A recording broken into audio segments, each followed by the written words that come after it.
నువ్వే జేజమ్మవి కదమ్మా. నేనా? మా అరుంధదమ్మవి నువ్వే కదమ్మా. తెలుగు తక్కువగా మాట్లాడొద్దు చంద్రమా. నన్ను పిచ్చిదానిగా చేయకండి. నేను జేజమ్మని కాదు కాదు కాదు. నువ్వు జేజమ్మవు కాకపోతే నీ మీద అడిగే కక్ష ఎందుకు? అదే ఎందుకు? నువ్వే జేజమ్మవి కాబట్టి.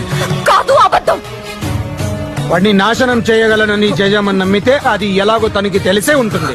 మళ్ళీ పుట్టిన ఈ జేజమ్మకే అది తెలియాలి. జేజమ్మ చెప్పు. నేను జేజమ్మని కాదంటే వినిపించుకోరే.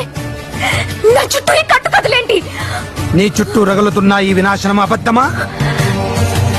నిజం. నిన్ను వాడు నాశనం చేస్తాననడం అబద్ధమా? నిజం. నిన్ను హింస పెట్టడానికే వాడు సమాధి బద్దలు కొట్టుకు రావడం అబద్ధమా? నిజం. నిజమే. అప్పుడు నువ్వే జేజమ్మ అన్నది కూడా నిజం. నువ్వు మళ్ళీ పుట్టావుని అల్లా సాక్షిగా నేను నమ్ముతున్నాను. అది నిజం కాదు. అవును. కానీ కాదు.